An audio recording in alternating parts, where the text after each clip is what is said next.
People, we're back in Portsmouth, and this week we've got Hayden Taylor of Unloc. Our mission, fundamentally, is to move society to a place where young people are valued as changemakers, where they're part of shaping their society, where they're empowered to do cool stuff and take agency in their communities. For me, is I really felt a sense of ageism starting this journey. I remember one moment for me that kind of defined that. The head teacher said, tell the little boy in a suit to go away. Still think as a society we don't fully value the contributions that young people make and the potential that they could make if we really gave them the agency to do it. I'm really proud of what we've done. We've taken Unloc and the premise and we're a Portsmouth export. You know, we've developed it in communities that really need us in London. We've developed it in communities that really need us in Leeds and really value what we're doing. But we still have a really long way to go.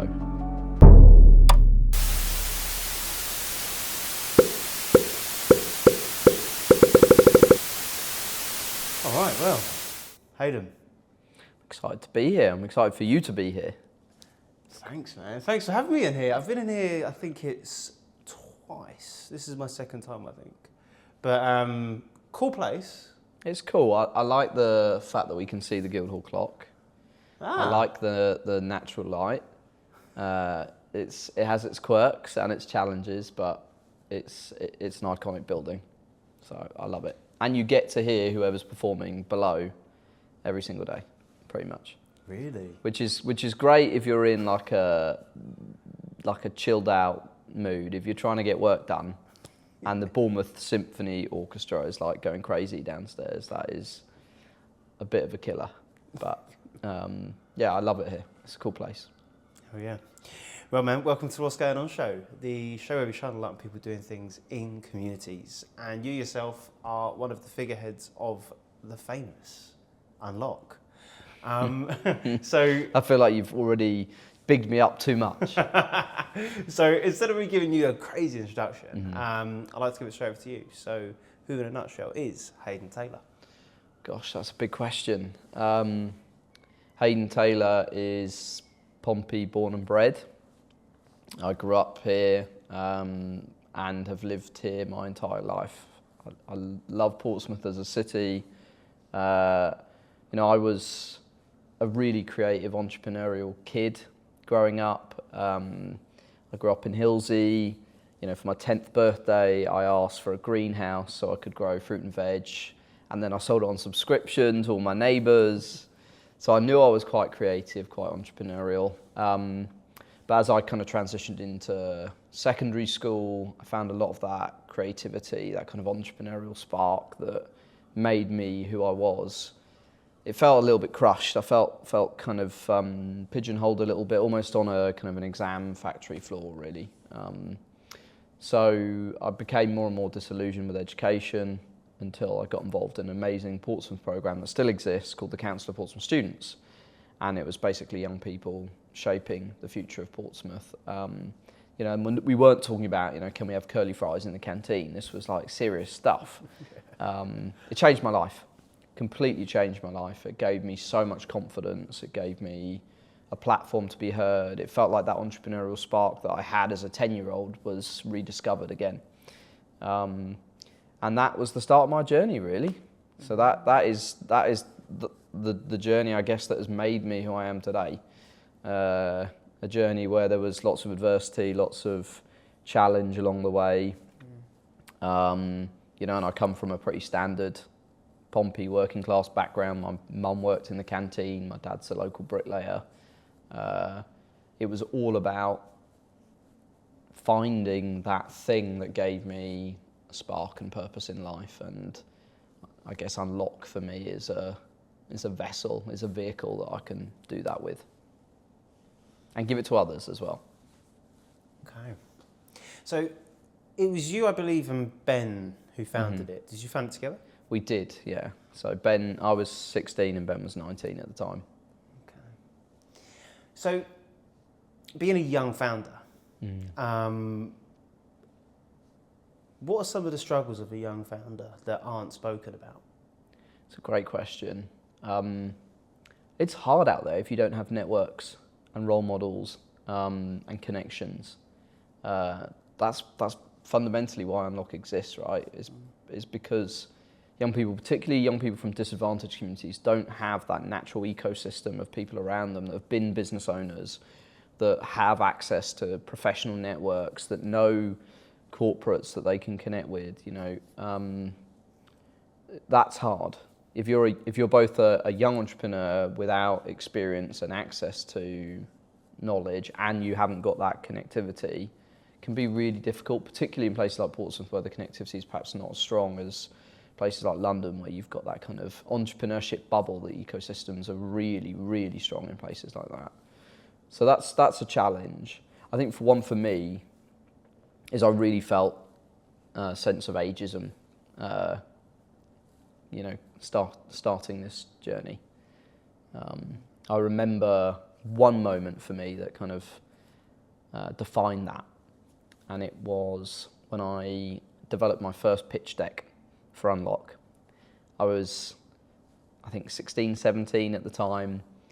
We had framed what we wanted to do with Unloc. It was super exciting. I borrowed my dad's suit to go and pitch this to a local head teacher, and it was a head teacher in Gosport. And I was just, the energy was like coming out of me. I was so excited to share this idea with the world. So I go into this meeting with this head teacher, I pitch it, and he's like, yeah, okay, well, we get what you're trying to do. We'll come back to you.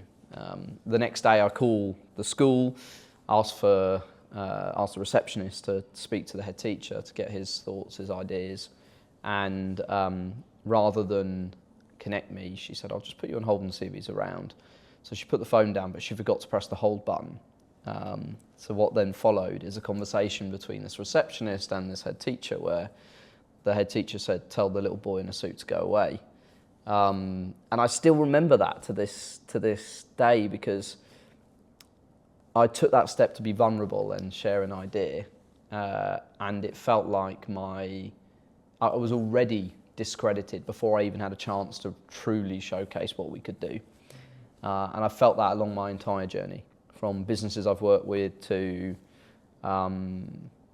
some educationalists, not all, but some educationalists, despite the fact that they teach young people to have agency. When somebody brings them an idea, if it doesn't come with lots of experience and credence, they don't necessarily back it or aren't willing to give it a go. So yeah, I really felt like ageism for me was a real challenge, and it's something I've battled with over time. If I ever write a book, it will be called The Little Boy in a Suit, because that moment where he shared that and said that on the phone to the receptionist has been the thing that's driven me ever since, to prove him wrong. That's understandable.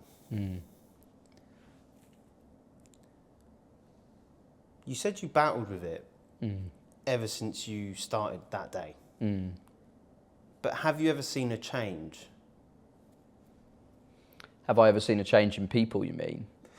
I think a changing attitude towards this little boy in a suit.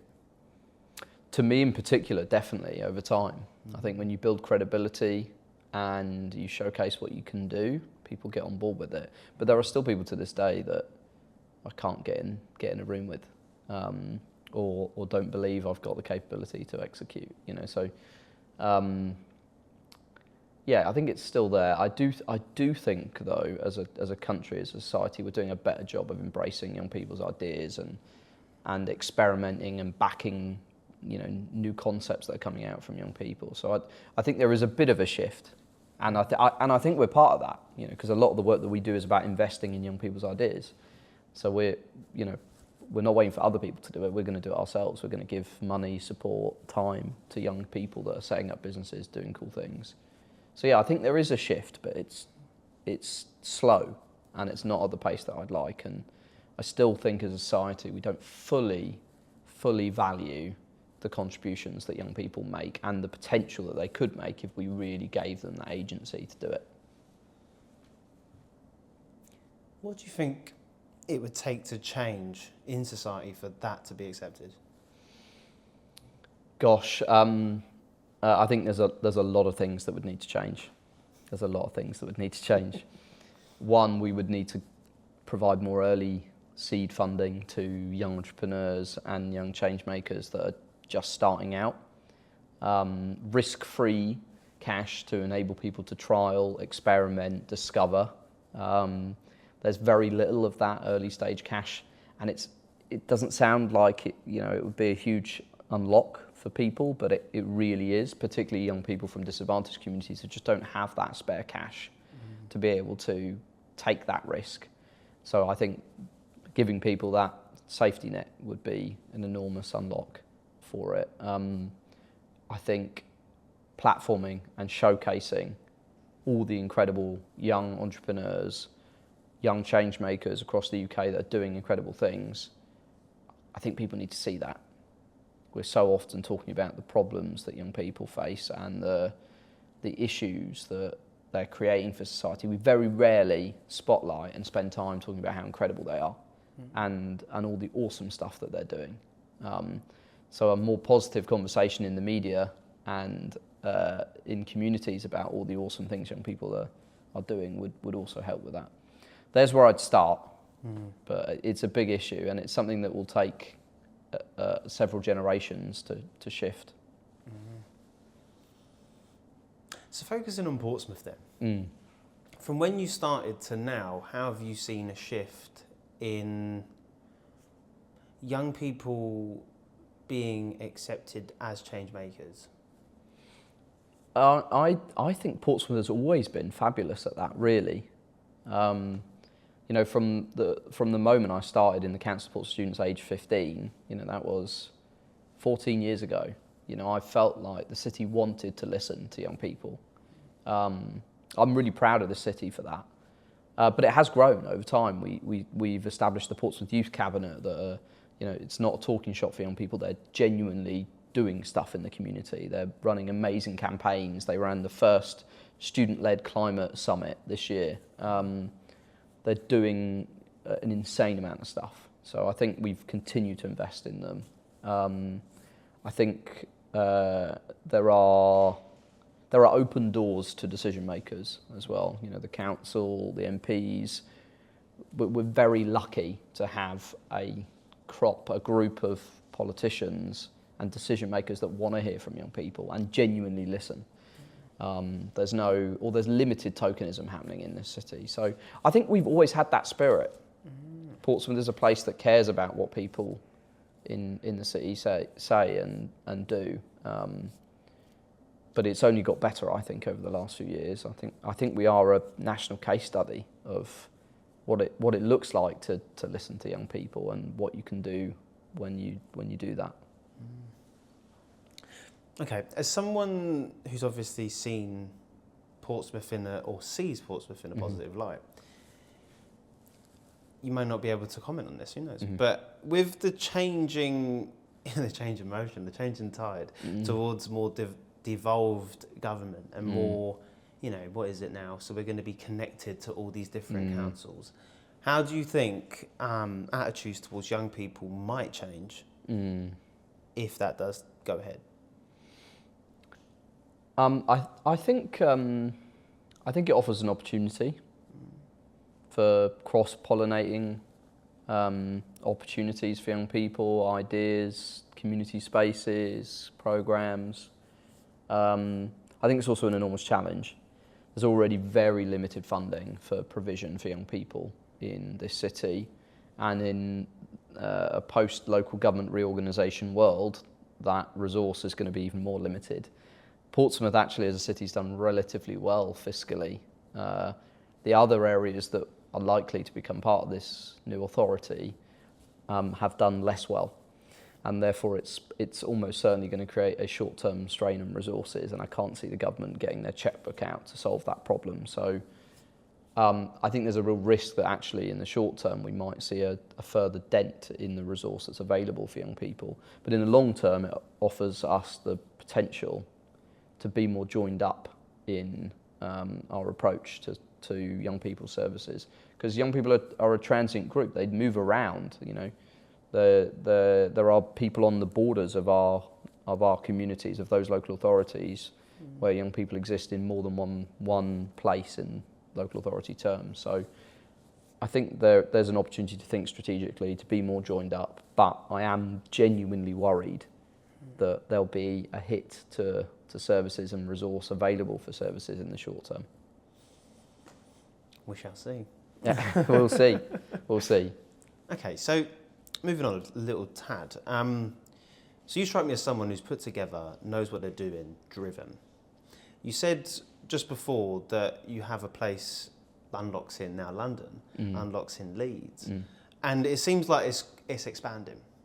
But as someone who's strategic, someone who's expanding, how far do you want to go before you can say we've done enough?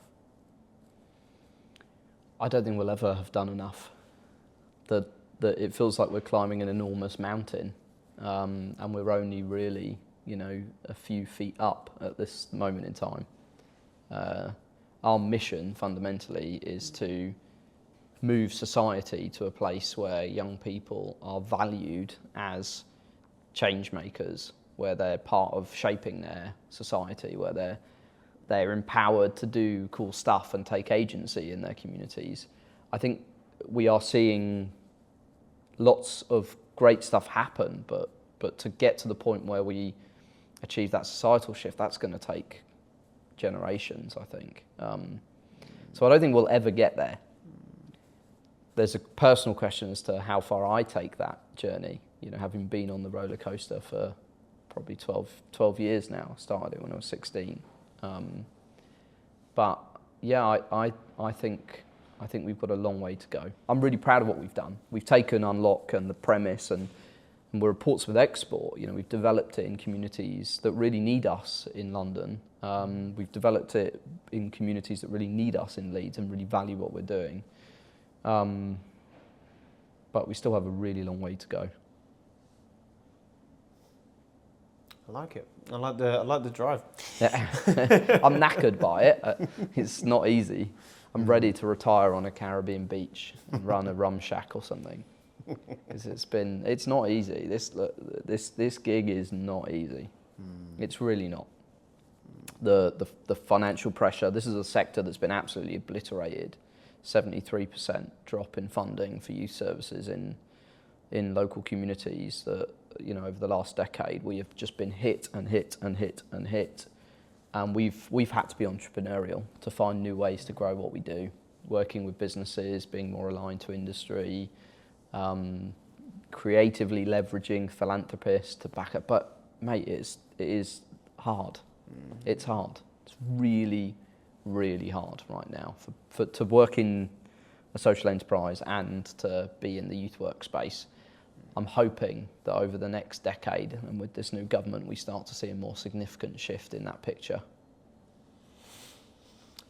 Like a phrase I said earlier, we hope. We hope. We pray. Literally. Okay. So, you've come this far.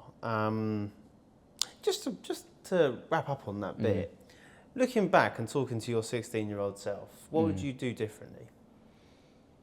Personally, I would say wait a few years, go to university, take some time out, explore the things that you're passionate about, go travelling for a bit. I was thrust headfirst into what I was doing at age 16. I'm grateful I did it then because I've learned so much on the journey. It's given me so many opportunities. But I always feel like I'm, to an extent, trying to recreate the experiences that I probably should have had in those formative years when I was, in that 16 to 21 kind of age group. So I think I would say take a few more years. And then I think the second thing I would say is don't put yourself under so much pressure. It's a marathon, not a sprint. And I've learned that the hard way through topsy-turvy periods of burnout and excessive work trying to get closer to that mission. I've sometimes lost sight of what really matters and why I did it in the first place. So I think those are the two things I would say. I would say take some time out to discover who you are and enjoy life. And then I'd probably say, don't put so much pressure on yourself to get there. You know, if you do the right things for the right people in the right way, you'll get there eventually. I appreciate that. Burnout, and then we'll close off that part. Burnout. Obviously, young people just starting out don't actually know what burnout is. They see it as a myth. I'm umbrella-ing. But what are the signs of burnout, and what were the signs of burnout for you, and what would you say to young people to prevent burnout? I think burnout looks different in everybody. I think for me, burnout is when I'm no longer thinking rationally about the situation, where emotions are guiding decision making rather than reason and sense and reality testing. So I can tell, like, when, you know, if we lose a grant bid and I'm in a place of burnout, that it feels like the whole deck of cards, the whole stack of cards has fallen over and that the world is going to end. When I'm in a good place, I can rationalise it better. I have the headspace, the capacity, and the energy to be able to understand that this is maybe just a small knockback on my journey. So that's how I know that I'm in that real place of burnout. In reality, it's an overwhelming sense of tiredness, a lack of emotional connection with people around me, withdrawing from friends, family. That, you know, my girlfriend Ellie will tell you, she knows when I'm in that place. So that's what it looks like. How do you avoid it? Fundamentally, it's about making sure that your cup's full in order to be able to pour into other people's cups. So you've got to take personal responsibility for looking after yourself, but equally finding accountability partners that are going to hold you true to that commitment. I'm very lucky to have, you know, a wonderful partner and a great family that do that. But it's taken time to get to the place where they feel comfortable with challenging me when they feel like I'm pushing myself to that place of burnout.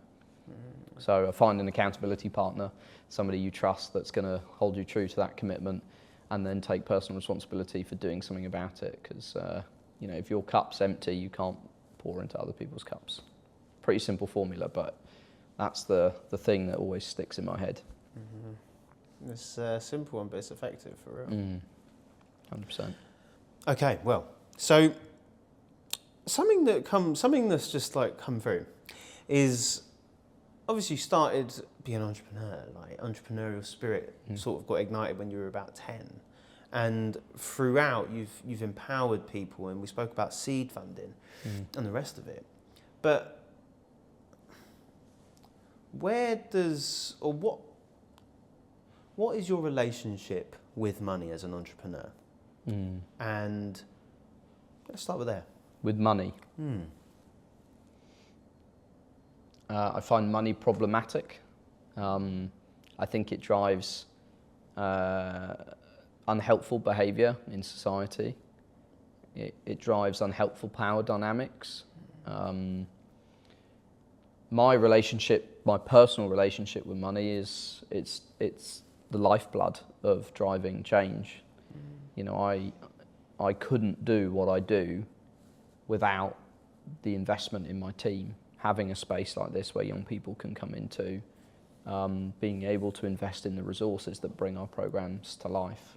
It's a necessity. But I have to work very, very hard to have enough of it to deliver what I want to deliver.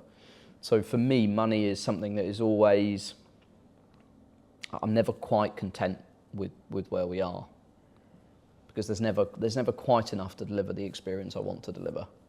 And there are plenty of charity CEOs, social entrepreneurs. In fact, any entrepreneur will resonate with that feeling, particularly in the startup years where you're trying to deliver the vision, but you haven't quite got the resource to do it. So I guess to summarise, money for me is a source of frustration.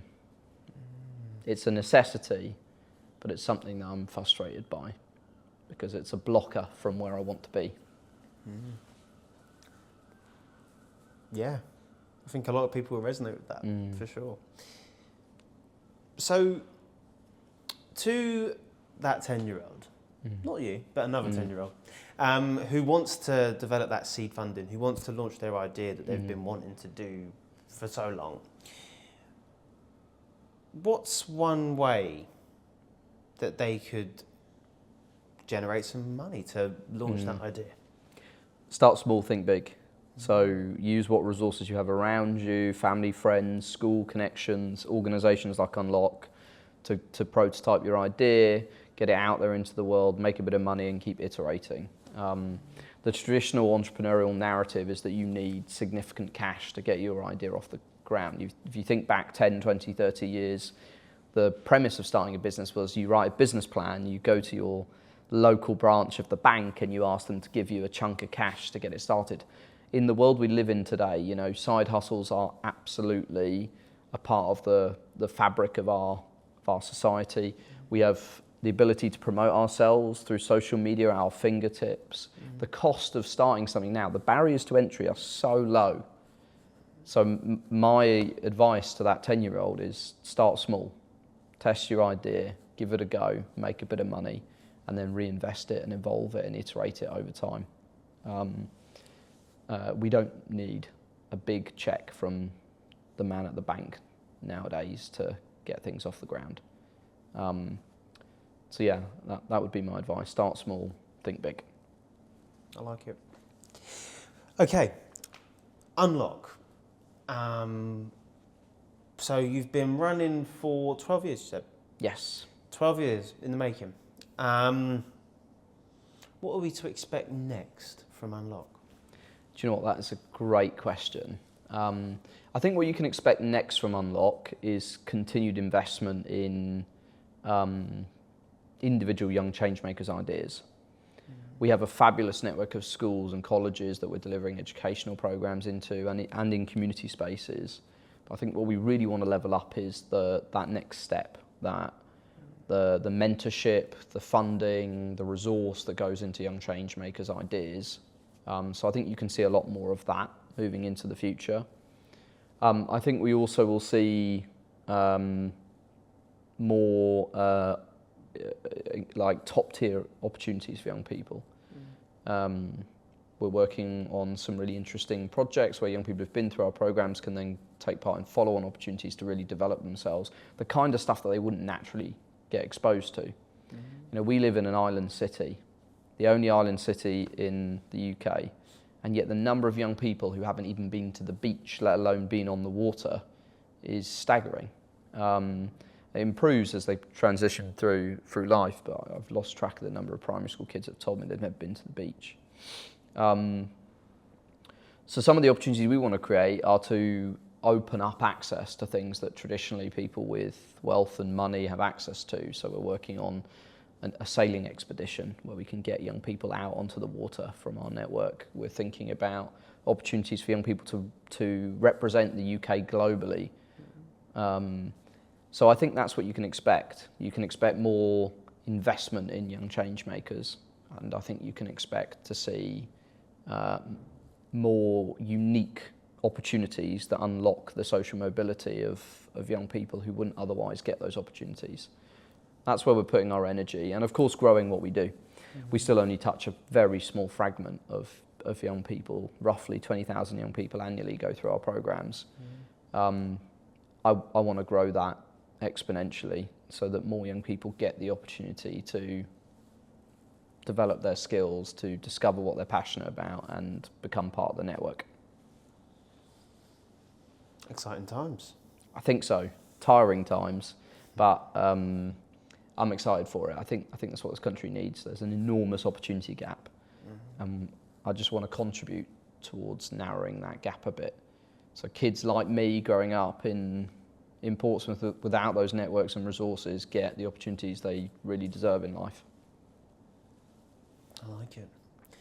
And I guess to close up, full circle moment. In the beginning I said explain yourself in a sentence or in a nutshell. Sorry, I didn't do that very well at all, did I? It's totally fine. It was like a 5-minute explanation. Totally fine.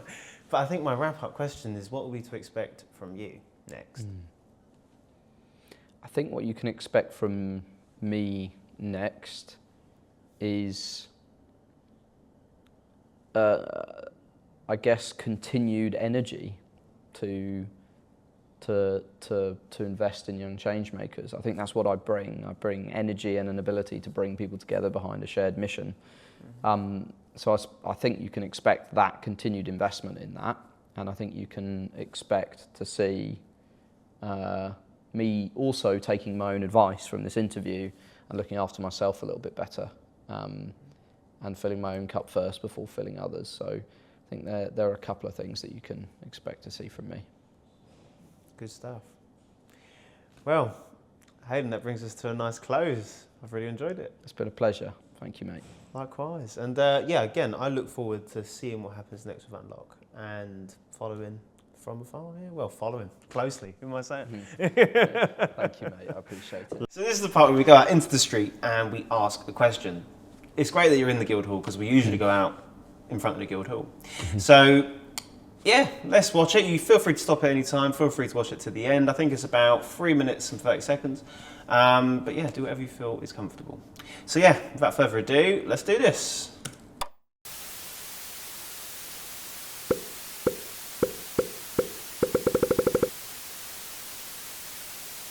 Do you think young people are given a bad rep?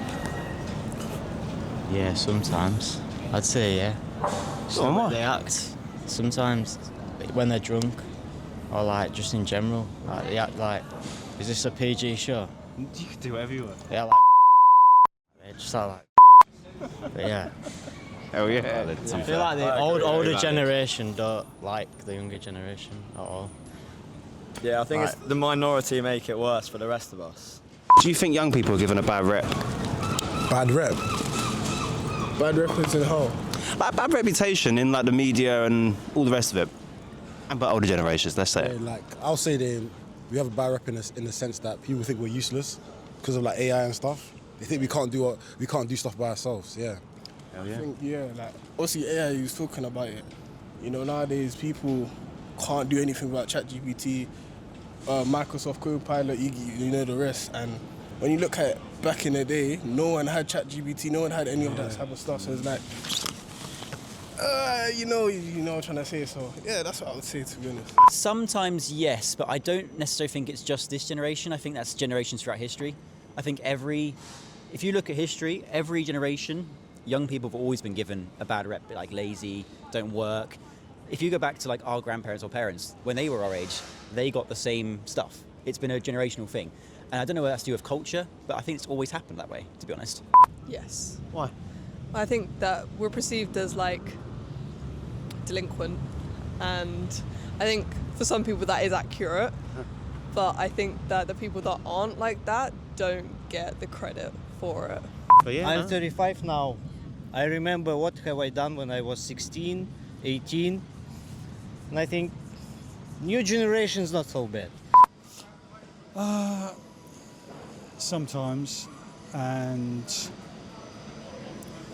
I think a lot of good ones, some are given a bad rep. I wouldn't like to be a young person these days. I think you have a real tough job. I think the student loans is mad, it's completely mad. I think even if you want to go to uni these days, what are you going to get out of it? You've really got to think these days what you want to do. AI is all around us, but it's kind of sort of under the carpet a bit. It's happening, but it's not really that public. You've got to really think what you want to do in life. And sometimes people make a go of it, and sometimes they just think, what's the point? And so it's a difficult one. And I think overall, young people possibly get more of a bad press than a good, even though actually there's a lot more good than there are bad. So it's, you know, it's the way it seems to be, really. I guess they're seen as more deviant now when it comes to like crime related or on the news. Interesting. And what about yourself? Yeah. It's gonna sound bad, but I also agree, bro. So, Wow. yeah. All right. That was the question. Fascinating. What are your thoughts? I agree with the majority of those reflections, those comments. I think young people do get a bad rep, particularly in the media, but that's because that's what sells papers, right, and sells stories. Good news stories are far less interesting to people who want that cortisol zip and want that feeling of outrage. And there was a really interesting thing in there about young people today and just how hard it can be. You know, I couldn't agree more. You know, young people feel overwhelmed. You know, we live in a world where we get information thrown at us constantly, and at the same time, there are these really unhelpful, like negative undercurrents in this country about, you know, AI taking your job, the fact that you'll never be able to afford your own home until you're 40 plus. You know, I think young people do genuinely feel overwhelmed by the world that they're growing up in, and find it hard to navigate it as a result. So, yeah, I thought that guy was really honest about the fact that he felt he had it easier when he was growing up, and that young people today have a tough act to follow. Big time. Big time. Big time. Yeah, I agree there with the overload of information. Yeah, it can be too much. But yeah, any other thoughts? Yeah, just to add on that, I think we've overloaded young people, and at the same time we've taken away all the sport ecosystem. We've got rid of youth clubs. We've got rid of investing in youth services. Mental health provision for young people is still not where it needs to be. So young people are growing up in a more fast-moving, overwhelming world, which feels more fragile, more delicate, and at the same time, the ecosystems that are there to help young people navigate that have never felt more endangered and weaker and fragile. So, yeah, I think that they've hit the nail on the head. I think it's such a shame that young people get such a bad rap, because they're doing incredible things. I see it every day. Not everyone. Like, you know, there are some genuine delinquents out there that give young people a bad rap, right? But there's also a huge number of young people that are doing amazing things, that are contributing positively to the world. And I'd love to see more of those positive news stories out there. Wouldn't we both? We would. Yeah, that is the issue though, isn't it? It's negative press. They love it. You know, it sells papers, as you said. You know? Yeah, finding out a kid or a young person, that's a good thing. You know, who cares, as they would say, which is the problem, isn't it? It is 100%. I would love to see the government being more proactive in showcasing all the good stuff that young people are doing, and shouting from the rooftops about the role that they play in society. I hope votes to 16 will help with that as well. But time will tell. Just on that, are they actually putting that through with the vote to 16? Yeah, absolutely. We're there. What comes now is, I guess, a critical question as to whether we're going to help young people to be ready for that moment. I think there are adults, age 40, 50, 60, that aren't politically aware enough to be able to make informed decisions. But I think it's our responsibility as a society to give young people those tools so that when they get that chance to vote, they can make the most of it and they can have their voice heard. Just closing on that debate there. Go on. The issue I have with 16-year-olds being able to vote, it's not an issue as such, it's a concern, I guess. Yes, they should be given the right to vote, I believe that. But, you know, is it not just a shiny object? Is it not, we just said there, information overload? Whatever is loudest you sort of resonate with as a young person, I'm again sort of, I can't think of the word, but is that not an issue? If we teach our young people and help our young people to think critically, to analyse where they get their information from, to understand the society that they exist within, then no, it's absolutely not an issue. If we don't do that for them and we don't help them to discover those fundamental skills, which are going to be more important over the next 10, 20, 30 years in an AI era where misinformation is prevalent, like so prevalent, it's so the Jeffrey Epstein stuff has really shaken the world. I think the sense of what's truth and what's not truth, and what we're told is truth is not actually truth. For me, those core skills, if we teach young people those skills, one, it's going to be essential for the future of the world that we're diving into. But secondly, it will mean that they'll be able to meaningfully contribute when they turn 16, 17, and they're able to put that X in the box. Nice. So, Hayden, any last thoughts on that video? I think what it showcased to me is that there are lots of young people who feel frustrated by the way they're perceived and the fact that they use the word useless.